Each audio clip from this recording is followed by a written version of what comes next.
We will be starting a new series for this month of May. It's called Finding God. Finding God in difficult situations, no? And difficult transitions. You know, every day of our lives is a series of transition. They said that there are only two situations in our life, and that is either you're coming out of transition or going into a transition. And so every day, may it be a birthday, graduation, summer outing, in the light moments, no?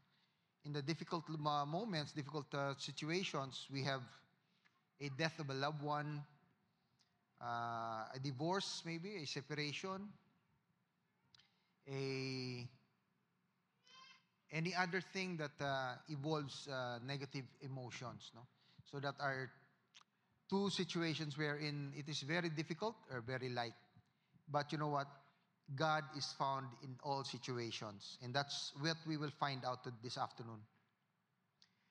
It's taken from Exodus chapter 15, verse 13. It says, loving you will lead the people you have saved. Powerfully, you will guide them to your holy dwelling. Two things, church. Number one, the Lord is loving us. And He will lead us, His people, whom He has saved. So every day is a leading of the Holy Spirit in our lives. And number two, with power. With power, He will guide us. With power, He will lead us into things not yet seen. And eventually to our holy dwelling, no? So what is this all about? What is finding God in difficult situations all about? Difficult transitions all about? Meeting God in our lives is nothing new. Most of us have learned to expect to find God in our daily routines, no? Predictable activities, special occasions, etc. What we do not always remember is that God is with us. Even in the difficult, in the messy stuff, like career changes, household moves, shifting patterns in family life and relationships, especially relationships, or any other future planning, no? And it takes a lot of our physical, emotional, psychological work just to keep up with the demands that transitions can make on us. And being spiritually prepared is our goal. Dapat spiritually prepared kita. Because if not, it is impossible to overcome these situations. The truth is, everyone has been through transition in their lives. Tanan kita, no one is exempted. And during the difficult transition, we meet various difficulties that can challenge our perspective. Church, in dealing with difficult transition in our lives, it is very important to have the proper perspective. Ang imo tama kapag tanaw sa situation, no? All of us have different perspective to different situations. But it is very important to know that the proper perspective shall be exercised so that we will survive that situation. And when it comes to faith in God and character as individuals. So our May series is to deepen our trust. Deepen our trust in the Lord. That is what this message is all about. Padalumon to pagid ang aton nga pagsalig sa Ginoo. And hope in His unfailing love, unfailing faithfulness, as we welcome the reality of life's transition. The book of Exodus, especially chapter 15, is a chapter in the book or in the Bible that marks the transition from the deliverance from Egypt. So this is the story of the Israelites. They were held captive in Egypt for 430 years. No? 4 kag 30 anyos na dito sila sa Egypt. As slaves, ulipon sila. And so they didn't know God. Wala silang kakilala sa Ginoo. They were there for 430 years, learning about idolatry, about things of this world. No? So Egypt represents our old life.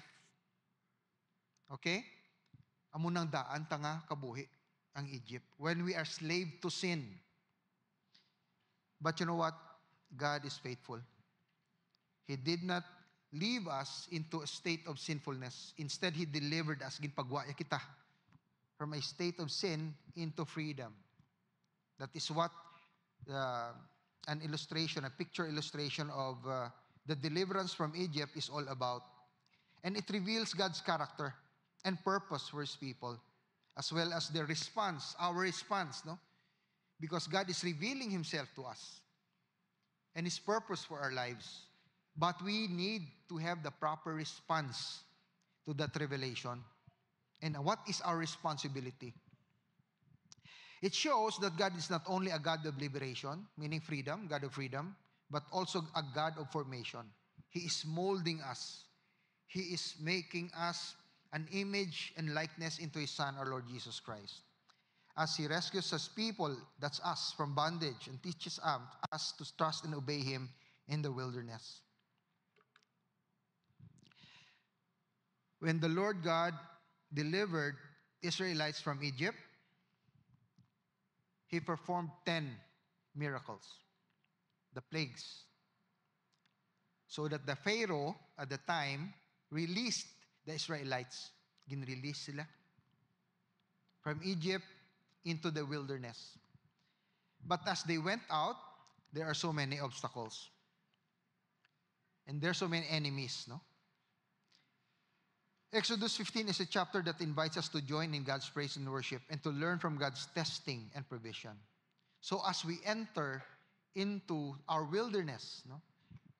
From the deliverance of sin into our wilderness, it is a journey.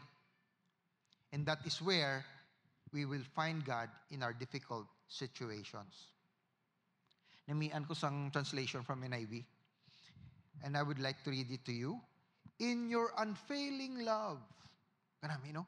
Unfailing love, meaning the love of God does not fail. It is there, always and forever. And that love will lead us. You will lead your people that you have redeemed. That's us. Kita na, ang gin-redeem niya. You were bought at a price, the precious blood of the Lord Jesus. Now He owns you. Ginbakal ka niya. So you are not your own. You are owned by the Lord. Amen. Do you believe that? In your strength, number 2, you will guide them to your holy dwelling. So the strength is not ours because the battle is the Lord's. Iya na iya. The battle is the Lord's. All we have to do is to trust and rely on Him. And He will guide us into what? In the promised land. Exodus 15 is part of the Song of Moses, no? A psalm, a celebratory poem after the Israelites' miraculous escape from the Red Sea and their subsequent deliverance from slavery in Egypt. And this verse highlights God's, number 1, faithfulness, number 2, power, number 3, love, in His leading His people to their promised home. No. Okay. Deliverance from Egypt into the wilderness. The end result is the destination is the promised land.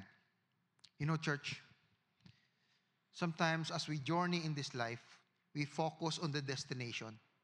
But you know what? It is very important to savor the journey. Pariyo mo na bala kung magpa-Manila ka. No? Yes, it is with excitement that you anticipate that you will be in Manila, for example, for an activity. And you're so excited. But you know what? You have to ride a taxi to the airport, ride a plane, no? And landing in Manila. And that is where the journey is at its best. We have to savor the journey, not just the destination. Yes, the destination is important, but you know what? As we journey here on this world, it is very important that we enjoy the process. And we will know, and God is revealing Himself to us in this journey. Exodus 15 is a powerful declaration of God's faithfulness, love, and power in leading and guiding His people towards their promised land, and ultimately, our salvation.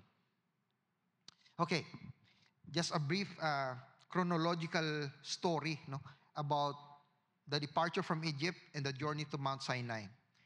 Remember, as they traveled out of Egypt, Moses led the Israelites out of Egypt, crossing the Red Sea. entering the Sinai Peninsula. They camp at Elim, a place with 12 springs. In the wilderness of sin, the wilderness, picture this in your mind. That place, if you have been to the Middle East, it is a place of rocks, bato, and sand. Wala kayo trees. It is a desert. And you know what?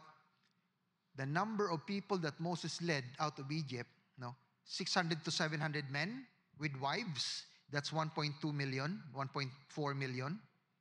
Plus the kids, minimum of 5. Wala man to sa una, family planning.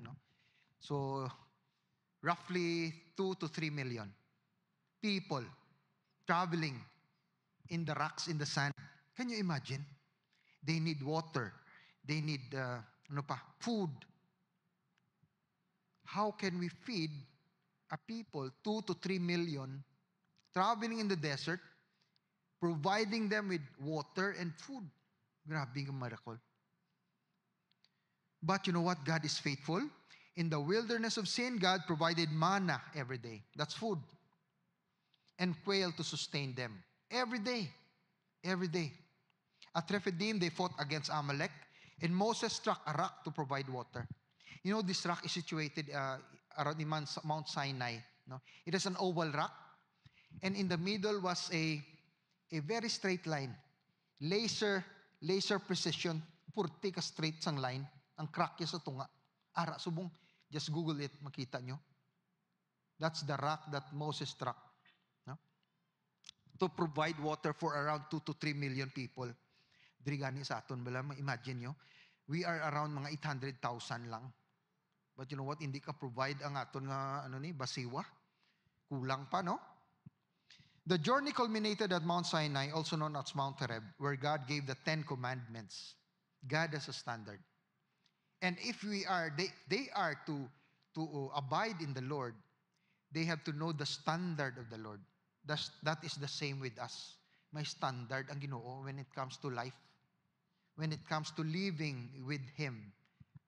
And that is the 10 Commandments. Yes, He knows we will not be able to fulfill it. But you know what? Hallelujah. Because of the Lord Jesus Christ, we were able to abide in Him and to fulfill the 10 Commandments. So ang standard niya dapat naton gid sundon. The people spent a year at Mount Sinai constructing the tabernacle of Moses. The tabernacle of Moses is just a worship center, a mobile worship center, the hall, the sanctuary. It has 3 parts: the outer court, the inner court, and the Holy of Holies. That is the progression dapat sang worship naton . From the outer court, outside, to the inner court, to the Holy of Holies, where God's presence is. The time at Mount Sinai, that's the Israelites receiving the 10 Commandments and establishes a covenant with God. Nag-covenant sila, nag-agree sila sa Ginoo. May agreement. And that has been sealed with circumcision. Tanan nga male nga lalaki, mga 4 years old, 5 years old, circumcised as a sign of a seal of covenant with the Lord. They built the tabernacle, a portable sanctuary where God would dwell among them. But you know what? At this time, both obedience and rebellion mark this period as the people sometimes struggle to follow God's commands. So the wanderings toward the promised land, after leaving Mount Sinai, they continued their journey, facing various challenges and tests of faith. They arrive at Kadesh Barnea. This is at that southern tip of Israel. Makita nila ang promised land. Ang Canaan, ang promised land, nakita nila. And Moses sent 12 spies. Pasulod siya, 12 spies. 10 came back with a negative report. Only 2, Joshua and Caleb, had a positive report.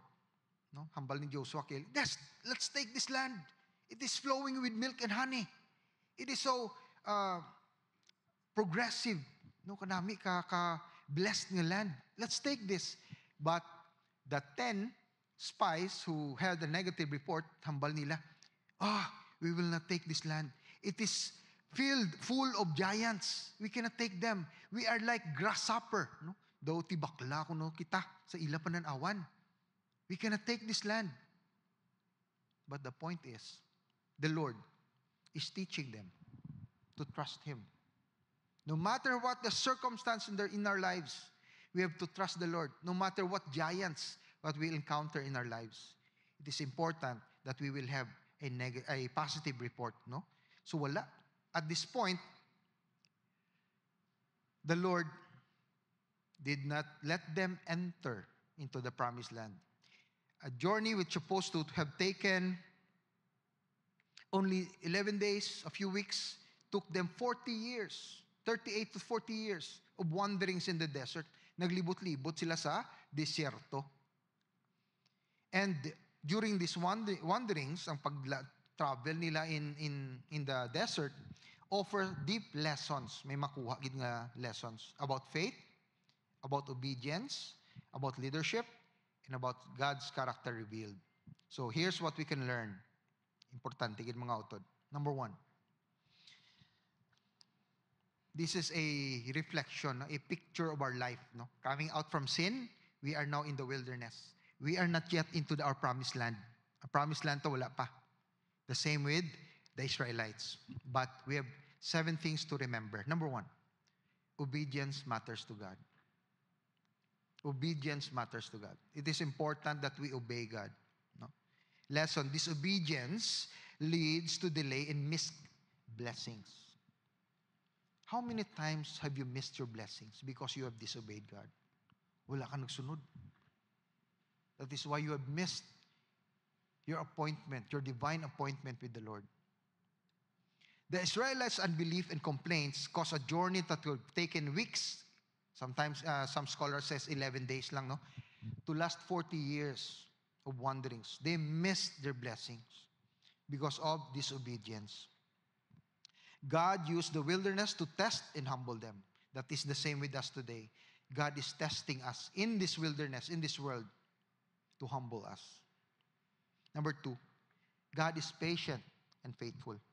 Even when we fail, God remains faithful, no matter what. Ka-faithful gid sa aton Ginoo. Despite the rebellion, God still provided manna, food, water, protection. No? Remember, they have a pillar of cloud by day.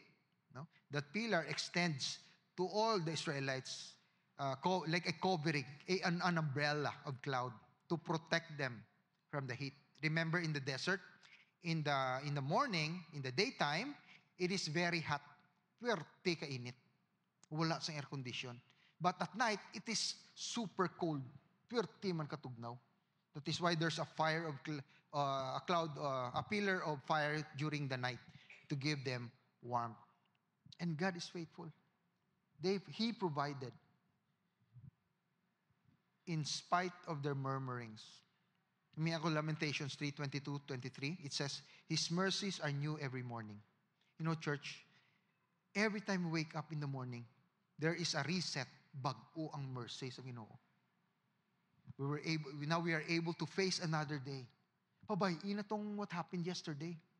What happened last week. Pabayaan na to, wala na to, you cannot do anything about it. But you can do something today, now, and in the future. Amen? Number 3, trusting God is essential. Trusting God is essential. You know, fear, kadlok, and doubt, pagduha-duha, can keep you from your promised land. There is a promised land for each of us. Meaning some promised land is the promises of God fulfilled in your life, even in this lifetime. No? The Israelites feared the giants in the land more. Mas nahadlok siya. May kilala ko, isa ka tao, may guko. Nahadlok siya maglupad sa aeroplano. Every time kung maglupad, feeling niya makrush. Ang ina-imagine niya makrush ang aeroplano. Christian na, ha? So where is your faith? Where is your trust in God? Kung tanan, every time magsalakay ka sa aeroplano, makrush, tanan ang aeroplano, nag-crash in, no? So fear and doubt. Do not doubt the promise of God in your life. The Israelites feared the giants in the land more than they trusted God. We have to trust God more. In Hebrews 3:19, it says, they were not able to enter because of unbelief. Wala sila nagpati sa Ginoo. Number 4, leadership is tested in hard places. Wow, dirigin test na si Moses, no? Leaders must walk with humility, courage, and obedience. This is for the leaders, no? We must learn how to know the Lord. And as we know Him, we will know that He is humble, but He is bold and courageous. And He obeys the Almighty God, Father. Moses, though faithful, made the costly mistake by striking the rock instead of speaking to it. One time, the Israelites were murmuring, clamoring for a water. Wala sila tubig. And so they asked God for water. And God says, speak to the rock, Moses, and water will flow. But you know what? Moses is so na-fed up siya sa mga reklamo sa mga Israelites. Nalingaan siya sa mga ilang mga kumud-kumud. What he did, he took his staff, kaginlampusan niya ang bato.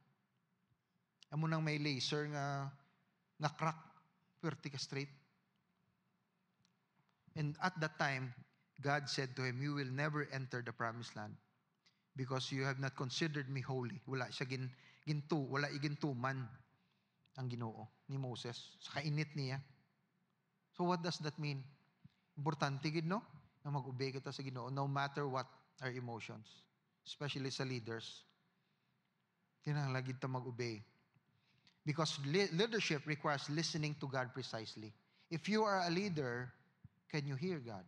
Makabati ka sa Ginoo. Very important. Because how can you extend the instruction of God if you cannot hear Him? So leadership is tested in hard places. Number 5, God provides in dry seasons. Even now, in our difficult situation, you have lost a loved one. No? Maybe you are now in your marriage is on the rocks. No? Meaning, anong marriage mo? Nag-inaway ka mo permi sa imo husband, sa imo wife. And you are on the verge of separating. God is still there. God is still in your marriage. The only thing is that you have to listen to Him. God doesn't stop being good just because the road is hard. He is still good. Period. God is good. Wala argument about that. In the most difficult situations of our life, God is still good. He gave food, water, cloud by day, in fire by night to a people who are obstinate, kapasaway. To a people who are murmuring, nagareklamo. Nanamian ko blasang his life, no? Every November, we have a campaign, and it is a fasting, no? Fasting, mga puasa. But it is more than a puasa from food. It is puasa from, wala ka dumdo, complaints, hindi magreklamo. Para reklamo kita. If you are para reklamo, check yourself. Base nagareklamo ka na sa Ginoo. Lord, kadugay mo i-answer ang prayer ko. Hindi na ko kahulat. You know what? God is preparing us. Maybe you are not yet prepared for God to answer your prayer. Hindi ka preparado. That means if He answers your prayer, that is a blessing. But if you are not prepared to handle it, it will become a curse in your life. Sometimes, kung i-bless ang Ginoo, no? Meaning, siguro, the pinaka-naming example is money. If God were to give you 10 million right now, how will you handle it? Siguro tanan-tanan matravel ka, mababalay ka, tanan-tanan himuon mo, no?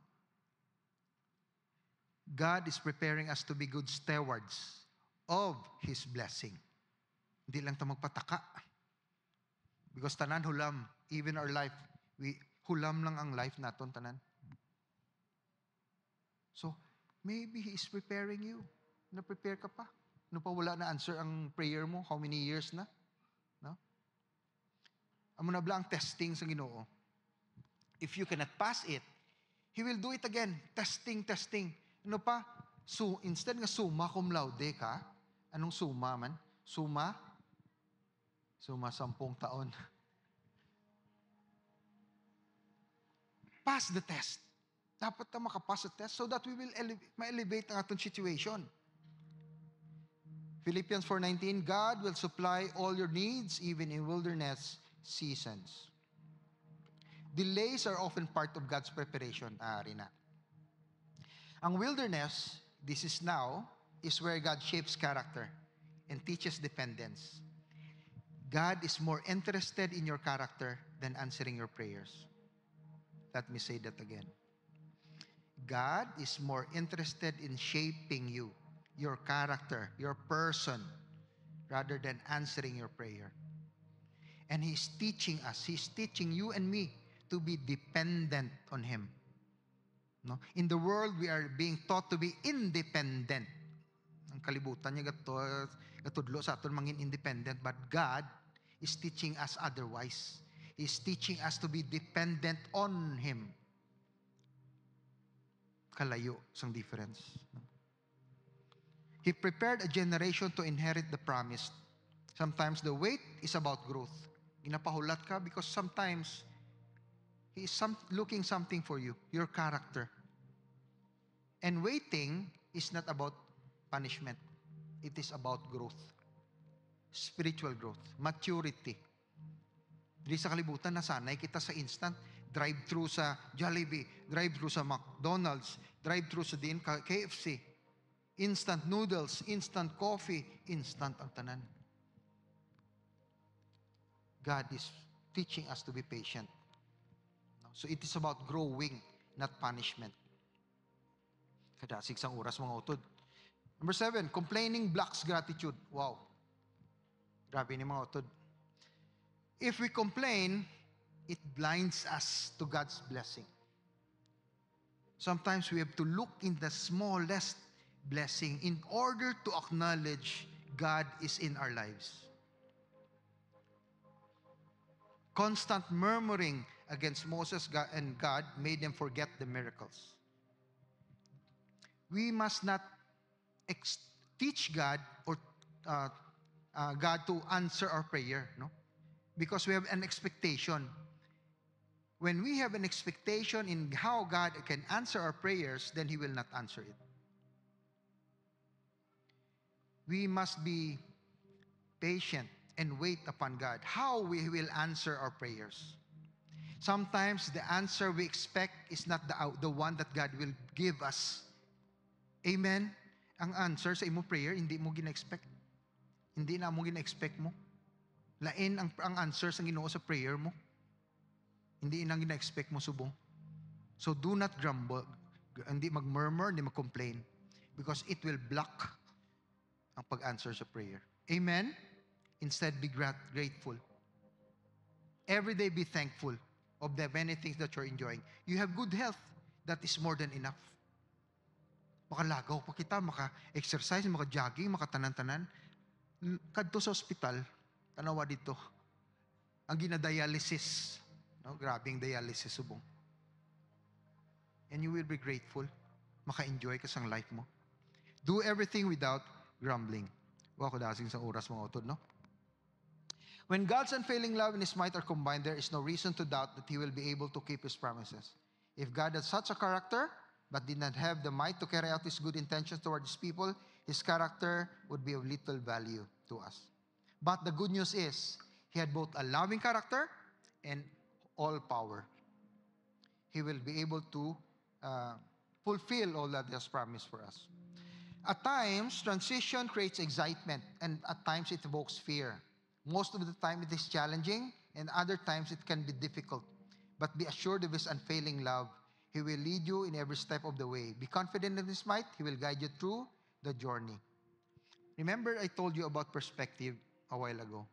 No? Instead of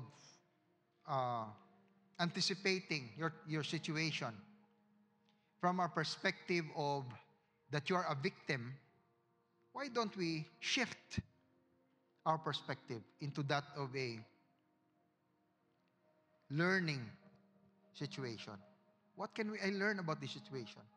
What is God teaching me in this situation?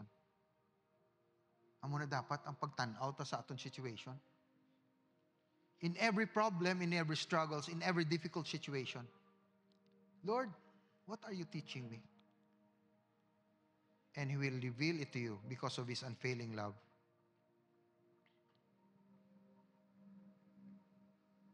Oops. Wala now.